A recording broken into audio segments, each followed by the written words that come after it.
হে রাসূল, এখনই আপনার সঙ্গে ইহুদিদের বিরাট একটা দল দেখা করতে আসবে। আমি তো কালেমা পড়লাম, মুসলমান হয়ে গেলাম, আমার ইসলাম ওদের কাছে প্রকাশ করবেন না। ওরা আসলে আপনি ওদেরকে ইসলামের দাওয়াত দেবেন। দাওয়াত কবুল করতে না চাইলে আমার কথাটা একটু জানতে চাইবেন। দেখেন ওদের অভিমতটা কি। কিছুক্ষণের মধ্যেই আব্দুল্লাহ ইবনে সালাম বলল, হুজুর ওরা আসতেছে, তাহলে আমি একটু লুকিয়ে যাই। তিনি ঘরের ভিতরে আড়ালে লুকিয়ে গেলেন। ইহুদিদের দল আসলো রসুলের সঙ্গে সাক্ষাতে মদিনাতে হিজরতের পরে। রসুল বলেন, ইহুদিরা তোমরা ভালো করে জানো যে আমি আল্লাহর রাসূল। তাওরাতের ফাতায় ফাতায় আমার প্রশংসা আছে। আল্লাহু আকবার।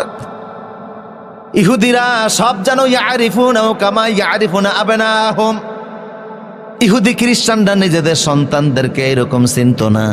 রসুল যে আল্লাহর নবী তারা ওইটা যে এরকম জানতো। ইহুদিরা রসুলকে আগের থেকে নবী হিসাবে কেমন জানতো, একটা হাদিস বলছি আপনাদের সামনে, কষ্ট চলে তো ইনশাল্লাহ। খাইবার যখন রসুল বিজয় করলেন, খাইবার মদিনা থেকে 70 কিলোমিটার দূর। খাইবার জয়ের পরে রাসূলুল্লাহ গনিমতের মাল বন্টিত হচ্ছে। খাইবার যুদ্ধ বিজয় হয়ে গেলেন, গরু ছাগল মানুষ শিশু যা পাইছেন বন্টন হচ্ছে।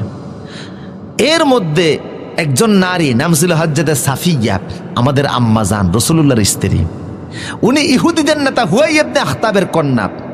গনিমতের মালের অংশ হিসাবে তিনি হযরত দাহিয়া কালবির ভাগে পড়লেন।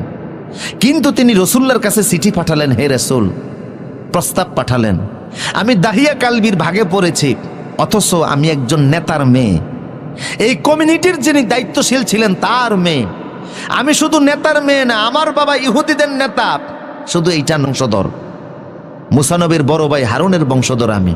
কাজে যাত্রার কাছে আমার বিয়ে দিলে আমার তো সমতা আসে না, কুফু আসে না।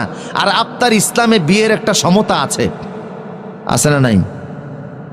মেয়েটা যেই পরিবেশে বড় হয়েছে তার থেকে যদি নিচের পরিবেশে স্বামীর সংসারে যায় অশান্তি আছে না নাই? এই জন্য আমার দেশে তালাক প্রবণতা বেশি, ঠিক কিনা বলেন? খুব বেশি ধন সম্পদওয়ালা পরিবারগুলিরও সংসার টিকে না, আবার অনেক সময় অভাবের সংসারও টিকতে চায় না। তালাক আগের থেকে কমছে না বাড়ছে? আল্লাহ হেফাজত করুন। আমার প্রিয় সতী সাফিয়া বললেন, হে রাসূল, আপনি আমাকে কবুল করুন, আমি আমার নিজেকে আপনার কাছে সমর্পণ করতে চাই।